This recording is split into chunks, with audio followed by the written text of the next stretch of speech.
Hello and welcome to this video edition of Melendy Avenue Review. I am working on getting some more guests, but for now, we're going to have another birthday lecture. For those of you who are unfamiliar with birthday lectures, they are lectures that you give on your birthday. Since 2012, I've been researching, writing, and delivering an original lecture every year on my birthday, usually something to do with intellectual history or the history of ideas, whatever you prefer to call it. If you want to know more about the backstory behind birthday lectures, you can listen to the first birthday lecture I uploaded, the 2012 one, which has some of that backstory. This one that I'm going to give is 2018's birthday lecture, which means that any references to the present day are references to 2018, and all other temporal references are similarly referenced. This is actually one of my favorite birthday lectures, probably the favorite one that I've thus far done. I think it's pretty good, and hopefully you'll like it too. It's entitled Tradition and Tradition Among the Chuds. What the hell is history good for? This is the first birthday lecture in its contemporary form, where I stand before you not a graduate student, but a doctor of philosophy and history. I also stand in front of you fortunate. I am gainfully and remuneratively employed in something that I am reasonably okay at, but not what I went to school all those years for exactly. But that isn't the reason I am asking what the hell is history good for. To the extent I ever really know why I ask the questions that I do, which isn't my strong suit, I think it's out of curiosity about the other. How do people understand history, that of themselves, the societies they live in, the world as a whole? What do they talk about when they talk about history? One of the interesting things that has happened in the last few years is that a number of things I learned about over the course of a long and advanced history education have jumped the gap from academic obscurity to something you might hear about on the news or have quoted at you by a rando online. One example of this is how American exceptionalism, a real grad school honker of a phrase, the sort of thing that was considered a problem for sententious tenured types to go back and forth over, slipped the bounds of academe and has become something that presidential candidates need to swear fealty to. As a student of the history of the far right, this dynamic occurs in even more jarring ways. One example of this has been the lurching of the figure of one Julius Evola into public consciousness, culminating so far in news stories parsing who this guy was and why Steve Bannon talked about having been influenced by him. By the time I started seeing his name in CNN articles, I had known about Evola for a decade. Like many subjects of my birthday lectures, I can't remember exactly when I first heard of him, but I vaguely remember it being in some kind of role-playing game supplement. This is fitting. Evola was basically a cartoon villain. He was a minor Italian nobleman who got involved both in occultism and fascism. He survived the war. It was at the center of a circle of neo-fascists, including some who were terrorists, until his death in the 1970s.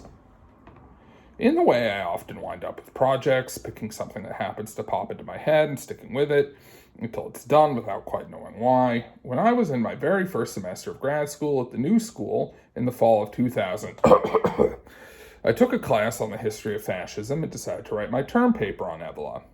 To the extent I really had a thesis question going in, it was about the concept of traditionalism, a movement Evola claimed to belong to. What tradition did Evola mean? How did he conceive tradition? How would he remake society to fit his vision? How did it differ from other fascists, so on and so forth? I remember going in thinking that Evola was probably basically like Tolkien, but mean. I thought that he would hearken back to some traditional way of life, that of the Italian peasantry, say, or medieval Europe, and project his ideal society onto that. It's curious to see what people cherry pick, how they try to implement stuff like that. Alas, that would be too simple. Soon after cracking open Revolt Against the Modern World, Evola's magnum opus, I found that the tradition that Evola's traditionalism refers to is not any of the actual existing bundles of ideas and social arrangements handed down across generations that actually exist on Earth. in his time or any other. Instead, the tradition in question was a body of occult knowledge, roughly coincident with Western esotericism. In the traditionalist telling, this knowledge was handed down from teachers to students through a process of initiation since time immemorial. Many of them refer to it as coming from Atlantis or Hyperborea or some such made-up place.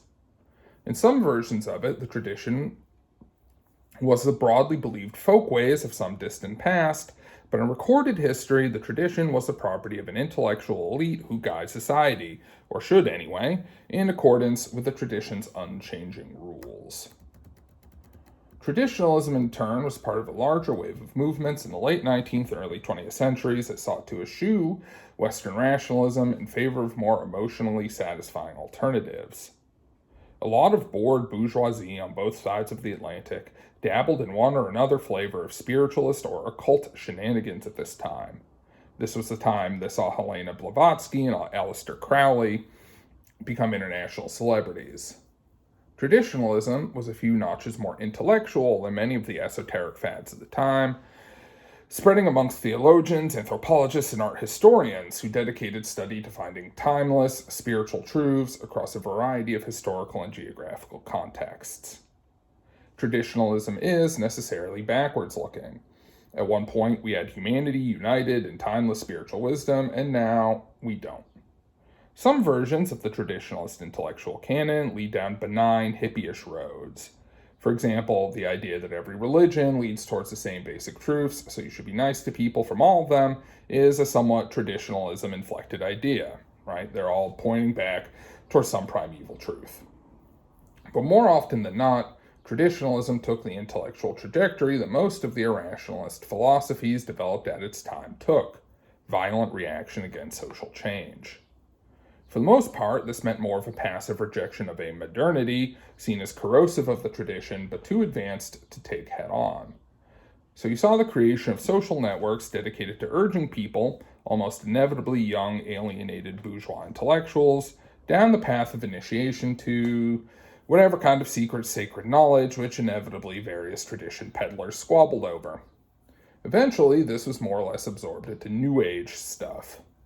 The furthest out on a limb the traditionalists put themselves was Evola's interventions in fascist Italy, which culminated in him becoming a recruiter for Hitler's SS, on the idea that he could steer that organization into becoming an initiatory order in the traditionalist mold.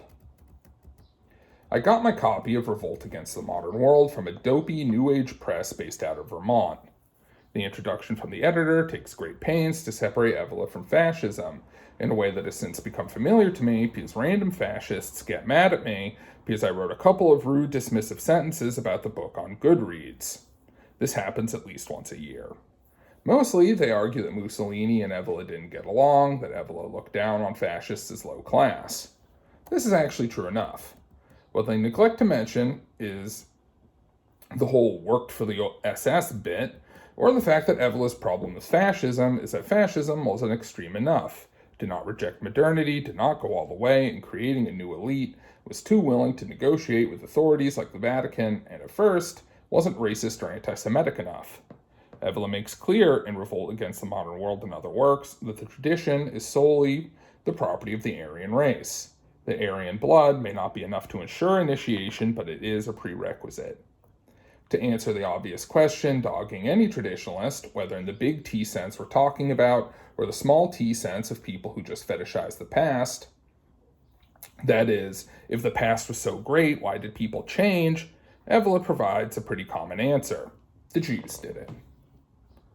Evola survived the war, and one consequence of his disdain for Mussolini is that he was far away enough from the failures of actual existing fascism that he could become a rallying point for post-war neo-fascists. The story goes that all the leaders of the post-war Italian fascist party, as well as of the little groupuscules that took part in the Years of Lead, all went to Evola's manor to kiss the ring, and an Italian cop has been quoted as saying that at one point in the 70s, finding volumes of Evola's work in someone's apartment was as damning as finding explosives.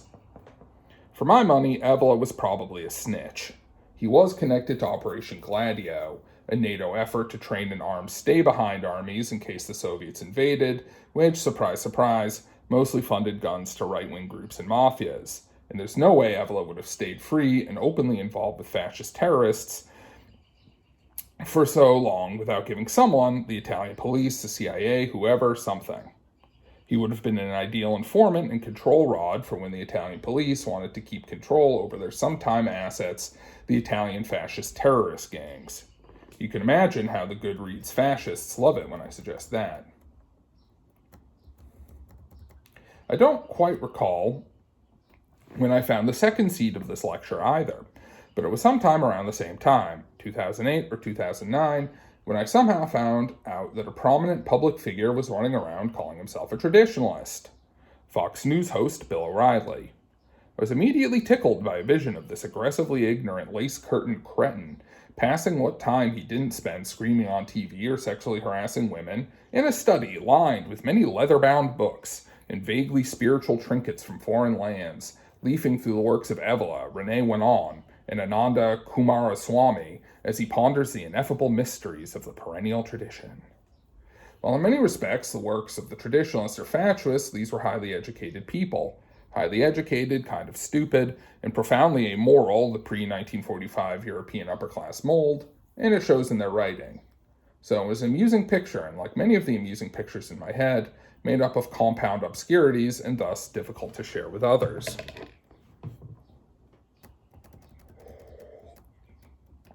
Of course, Bill O'Reilly had no such thing in mind. It's not always easy to extract a kernel of consistent meaning from contemporary pundits, but as far as I can tell by traditionalist, O'Reilly means maintaining existing social and cultural arrangements except insofar as they harm me or people like me. O'Reilly's tradition is stoutly populist, or anyway, based in a sentimental portrait of Reagan Democrats of the silent majority, far from the proudly elitist intellectual bent of traditionalism in the occult sense. But really, it's just an occasion to screech at liberals or leftists for meddling with tradition, as in traditional marriage. O'Reilly doesn't hate gay people, he informs us, he just hates liberal judges and bureaucrats redefining tradition all on their own. The term also allows him to avoid the self-description conservative, thereby maintaining a fig leaf of nonpartisanship back when that still mattered. O'Reilly's a funny figure, in most respects, from his ignorant outer borough bluster to his fake populism to his record of sexual harassment. He was exceeded by Donald Trump, and where O'Reilly was eventually punished for the latter, Trump has been continuously rewarded for it all the way to the White House. He does seem to have played a role in poisoning the brains of baby boomers who might have slipped the grasp of traditional Republican Pied Pipers a la Rush Limbaugh, a sort of gateway drug for people who don't generally start shrieking like a tea kettle when they think about unions or the estate tax, but who can be rooked by a self-assured white guy telling them that their resentments of a changing society are legitimate and leading them down the path to Trumpism from there. But O'Reilly clearly was not where the action was by 2016. I wonder how much his downfall was linked to the way that now that Trump was around, O'Reilly was surplus to requirements. Certainly, the people injecting traditionalism and traditionalists into the discourse in recent years fancy themselves stronger stuff than the average Fox News host, let alone one willing to occasionally throw liberals a bone like O'Reilly did. Steve Bannon name-checking Evola is pretty close to the amusing picture of O'Reilly leafing through the Baron's weighty tomes. Bannon is a man in much the same mold, and frankly, I'm not convinced he's read any of the books whose titles he likes to throw around. Maybe Jacques Raspail's grotesque white genocide fantasy, The Camp of the Saints, but Bannon is a guy who made his fortune out of opportunism and bluster, not from being clever. But it is in keeping with Bannon and the other Trump hangers-on saying what was the quiet part on Fox News, white nationalism, out loud.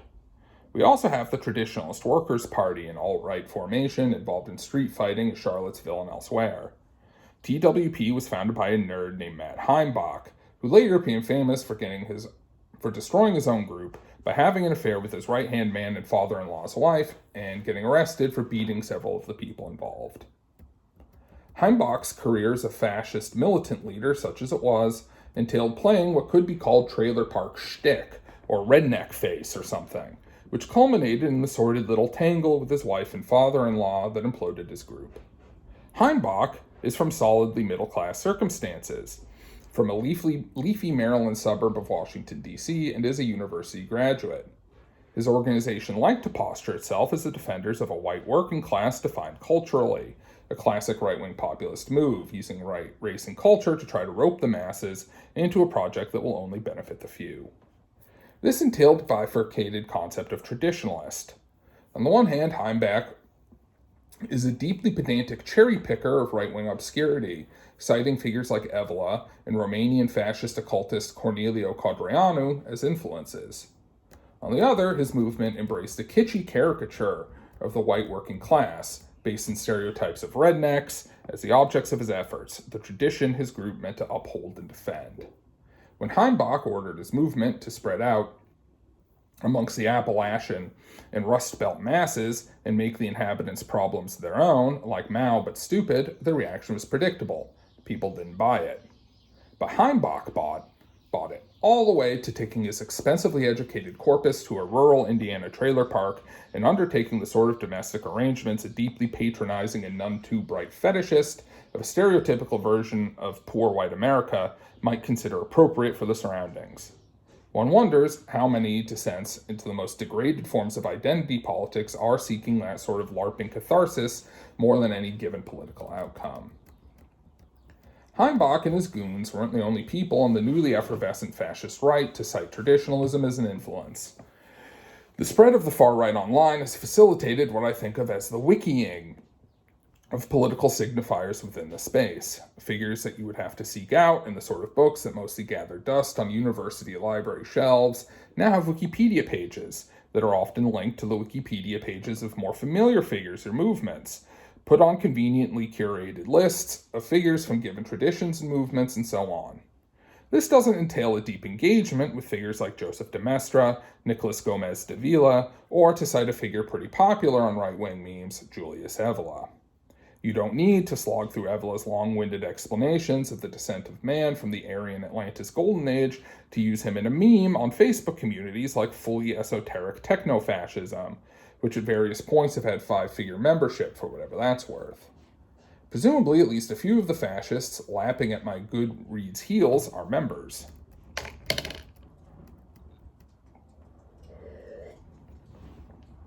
What do these people, so many of them kids, mean when they say tradition?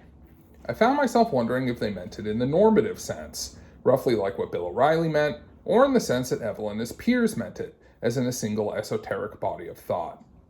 Well, gentle listener, you'll no doubt be shocked to learn that some descents into their online content, primarily YouTube videos, none of the ones who write essays that I found really address this, did not clarify the situation much. In fact, despite avowing themselves as followers of tradition or traditionalism or of specific traditionalists like Evola, most of them seemed unaware of the bifurcation of meaning in the term. By default, this would seem to put them in the camp of meaning tradition in the lowercase t sense. But they honestly weren't even especially clear about that. Among other things, it seems like they were primarily making videos to engage each other, and so took for granted shared definitions of what is traditional and what is not. So the sort of detailing of what in specific people should do to be a traditionalist in their sense of the word really wasn't there in overview videos of traditionalism versus cultural Marxism, say. Those just repeated some variation of the world is bad, it's the fault of cultural Marxists, read Jews. Messing things up, we need to go back to the before time without the latter being specified much. A little more specific were, naturally, videos or other content that explore specific subjects. One branch of online traditionalism that probably outnumbers the Evola fanciers are those who embrace one or another form of fundamentalist religious practice, generally unreformed versions of various conventional faiths. In classic internet style, this begins with relatively well-known denominations like trad-calfs, Catholic believers in various ultramontane pre-Vatican II forms of the religion, some of whom can be found in real life, and has since split off into all kinds of varieties. Trad-prods, converts to Eastern Orthodoxy, which is seen as more traditional, people who trad so hard they become pagans or Wahhabists. Presumably somewhere there's trad Zoroastrians on some corner of the internet. The point is, some of them have something more material to say about what the tradition is. In keeping with people who are mostly teenage recent converts who aren't plugged into any tradition offline, this mostly consists of things like go to church and find like-minded people. Probably most interesting were various traditionalist women. While a lot of what they said was warmed over turf material or stuff that insists that somewhere some mean feminist is telling them they're not allowed to be a housewife, there was also a lot of deeply felt despair. The idea that feminism and modernity in general sell false promises to women, and the best they can do is transform themselves to find a good traditional man and attach themselves to him. My birthday lectures are typically about odd alleyways in the history of ideas, and this usually means dealing with people whose ideas were bad or at least wrong. Pointing them out is easy. They wouldn't be worth much if that's all they were. I think there's more to the story of the particular way in which these people are wrong. When I first began looking into traditionalism, way back when as a mere stripling master's student, I thought there would be some relationship between tradition as actually lived and the tradition that the traditionalists claim to uphold. I didn't think it would necessarily be a sensible relationship, and certainly didn't think such a connection would justify anything politically, but I thought it would be there. I thought you could learn something from measuring the gaps between tradition as conceived by various actors and the efforts to turn those conceptions into politics. Many of these premises were wrong, ranging from what the traditionalists thought tradition was, where it was located in an imaginary universal esoteric tradition as opposed to in folkways, to their interest in politics, which seldom has anything to do with real organizing or governance. The crux of the matter, the point at which we can learn something from these loosely connected tales of mostly foolish, cruel people believing mostly foolish, cruel things, is both simpler and more complicated. We need a hermeneutics of bullshit here. Let us begin at the beginning. The wave of interest in the occult and esoteric philosophy that arose in the late 19th century had little meaningful connection to the Western esoteric tradition that existed before the Enlightenment, which was not always a single unitary tradition itself. Modern esotericism is a mishmash of found parts, and there were more parts to find than ever before by the late 19th century. The rise of the historical profession occurs in the same time frame, and with it, a moment that both made archives more available than before, and many of the early professional historians at the time were just as backwards-looking conservative as the traditionalists would be, and just as willing to cherry-pick to construct a past that suited them. And it's worth noting that leftists at this time mostly eschewed history in favor of sociology and economics. The late 19th century esoteric wave is also awash in Orientalism, just as its descendant, contemporary New Age thought, is today. This was a high point of European imperialism, remember, which opened up vast stretches of the world to exploitation by any bored white person with money. You can imagine given how little concern for human lives that they had in the colonies, how little concern they had for the actual context of the beliefs, practices, and in many cases actual artifacts they ripped off from colonized peoples. This was also the period of the Second Industrial Revolution, where the original Industrial Revolution dealt with things like textile manufacture and railroads, stuff that, while very impressive, one can see reasonably easily how it works. The next wave of innovation, in the late 19th and early 20th centuries, involved advances in the use of electricity, in chemistry and chemical engineering, and early atomic experiments. That is, things that you can't really see working, things that are explained in metaphors of waves and particles and frequencies. In short, stuff that looks and sounds a lot like magic. The past, the world, and even the properties of the universe made up a vast buffet of choices to string together whatever kind of worldview you wanted. Not for nothing did the traditionalists and other esoteric groups provide much of the intellectual window dressing for what we might today call cafeteria-style religion or spirituality. We can, if we choose, do a first as tragedy, then as farce comparison with the YouTube traditionalists of today. Say what you will of figures like Julius Evola or more prominent figures of the reaction against rationalism from Friedrich Nietzsche to Henry Adams, but they were highly educated even when they were stupid. They put a lot of effort into learning difficult things like Sanskrit and various obscure ends of history to put together the pastiches that they did. They were reacting to a sea change in culture and political economy brought on by the Industrial Revolution and the fear of the revolt of the masses, and they played their part in shaping major historical movements and events. Whereas today, Well, the fact that a lot of the yelling about defending tradition takes as its object children's cartoons tells you a lot. In the end, contemporary traditionalism is an inept copy of an inept pastiche, and part of the context they are putting it in is that education today really doesn't prepare people to do the kind of reading to even meaningfully extract the kernels of non-wisdom in the original material. So, tragedy, though with certain farcical elements, farce, though a pretty sad one, reflecting at each other back and forth like a hall of mirrors, the end. But, at the risk of being one of those, what if the whole world is a simulation, man, guys, our traditionalists did not enter this hall of mirrors when they first started formulating or believing their ideas. Because what was the picture of history they came in with? From both, a self-regarding dream, a pastiche of elements chosen, if not always consciously then reliably, more to obscure truths than to illuminate them. Raised under the shadow of a certain specter haunting Europe, which became all too material during events like the Paris Commune, the history created by intellectuals in the late 19th century was, in many instances, an ingenious project of mystification, reifying the bulwarks of order in Europe, the nation, the state, the church, class society, backwards into the past. We live in a similar age of reaction, but with a big difference.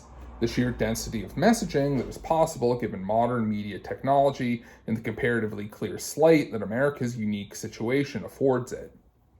Disregard the history one learns in school. Lord knows enough people do, and not always for ideological reasons. Think instead of the stories of the past implicit in the very social structure and built environment of the sort of boys who are posting videos about tradition versus cultural Marxism. Think of the sheer amount of history, from the destruction of the Native Americans to slavery to industrialization, to the assimilation of European immigrants, to the post-war Keynesian state, to the actual invention of things like mass-produced automobiles and everything that goes with them, that is taken for granted in day-to-day life in the suburbs and exurbs of our broad land. I'm not even talking about avoiding guilt, though there's enough of that. I'm talking about simple mental bracketing. Naturally, the instinct of most of us here is to eschew that sort of bracketing. We are all curious people. We all want to learn. We are all critical. But as an experiment, think along the grain of the implicit sense of history of most white Americans, as opposed to thinking against the grain. We can ease our way into it. I read 2 complimentary suburban histories recently. Kevin Cruise's White Flight about the Atlanta suburbs, and Lily Geismer's Don't Blame Us about some towns in Massachusetts. The people who formed those suburban communities in their current form drew intentionally from a variety of histories. That of the antebellum South, in the case of the White Flight suburbs of Atlanta, that of a progressive Yankee past, for Newton and Lincoln and other Massachusetts towns like that, to help form a sense of identity for communities that were, effectively, made up of uprooted, if materially comfortable, people in a materially new way of life for them. So we start with a comparatively robust, if shallow and basically inaccurate, historical imagination of these places. Then think a few generations forward, as these stories fade into the background and the lifestyles and social orders they explained come to be seen as self-evident facts of life. Beyond inadequate, what would a historical sense that started from the premise that what we have is natural and normal look like? And here, at long last, we come back to tradition in the Bill O'Reilly sense of the term. Clear-cut all sense of context. Turn everything that happened to make our collective condition possible into so many bits of color for period entertainment pieces, or else ignore it altogether. To prevailing social conditions, particularly ones that benefit you and you're more or less there. Consider one of O'Reilly's pet crusades, the sanctity of traditional Christmas. Virtually everything we associate with Christmas in the United States was incorporated into our seasonal celebrations within the time O'Reilly, or at least his parents, were alive. In America in particular, Christmas celebration wasn't done much until the late 19th century. The Puritans didn't like it. It was mostly German immigrants who introduced many of our Christmas traditions, like the tree, and then it was capitalism that did the rest, from our image of Santa, more or less invented by a soda pop company, to the exchange of gifts. Same with pretty much every other culture or shibboleth. From our ideas about marriage to veneration for police and the military to appropriate sports conduct. It's wrong to say that ideas about them were more liberal or progressive or even more conservative than the O'Reillys of the world present. They were mostly just stranger and had a logic informed by the deep context of the time. Where the late 19th century bourgeoisie created sophisticated history and literature in order to build an alternative context that kept away scary ideas, nowadays we just go without it and let commercial culture, or really just any random fucking thing, fill it in. So the contemporary traditionalist teen didn't enter the Hall of Mirrors of flat, contextless history. He was born into it. I would argue that traditionalism is, to our culture's collective refusal to think critically about the past, what libertarian is to capitalism. Libertarianism is a philosophy of capitalist inadequacy, of petty bourgeoisie and pedants incapable of doing what the real serious capitalists do, which is to make the system, and especially the government, work for them. Traditionalism is a little sadder than that, if anything, as the social arrangements that nurtured our shared dream of an irrelevant past fray due to economic and cultural pressures. People who benefit from the arrangement, even just to the extent of securing a mediocre sense of self despite their mediocrity, begin to panic. If the older traditionalists lamented the lost perennial wisdom of Atlantis, your contemporary alt-right traditionalist is obsessed with what he has supposedly lost. From incel laments for the lives they think they're entitled to things like a sense of adventure, which isn't even promised by their social order. It was promised by their society's entertainment products, and imagines further apocalyptic losses. It is easier to imagine the end of the world than imagine truly coming to terms with its history. So, what the hell is history good for? I'm not so precious as to refuse to call bad history history. I can't somehow. Selection is inevitably part of the historiographical process, and selection is inevitably biased. The selections of traditionalists of all the species discussed here, from Julius Evola to Bill O'Reilly to Crusader Pepe 88 or whoever, are silly, sloppy, and paired to a morally wrong and destructive project. But I recognize enough of the impulses in the operations undertaken to see that it is in the same family of activity as real history, just as a bad person is still a person. I'm not sure what history is doing for them. It doesn't appear to be making them happy. One of the great living historians, Susan Buck-Morse, once wrote, "The critical writing of history is a continuous struggle to liberate the past from within the unconscious of a collective that tends to forget the conditions of its own existence." And like I did when I first gave this in 2018, I'm going to repeat that sentence because I think it's important. The critical writing of history is a continuous struggle to liberate the past from within the unconscious of a collective that tends to forget the conditions of its own existence. This forgetting, I believe, was an active, if not necessarily a conscious process, going back at least as far as the beginnings of the project to contain the revolutionary fervor coming out of France at the turn of the 19th century. Traditionalism is one small piece of that process, perhaps more relevant as a morbid symptom of the failure of more robust mechanisms than as a movement in itself. What do we gain from liberating the past and remembering the conditions of our collective existence? Whole societies have lived in massive denial, after all, probably more than make even the most elementary kind of reckoning with their past. A critical understanding of history is no safeguard against mistakes or wrongdoing. I'm not so sanguine as to say that liberating the past from ignorance and fantasy liberates us from the past. There's a lot more to liberation than that. But it allows the past to act as a meaningful guide, a thread to follow through the hall of mirrors and refractions of refractions, given off by those who have us live and die there with them. So that's the end. Normally during this time, there would be a period for questions and comments. So by all means, leave some comments or questions. Thank you.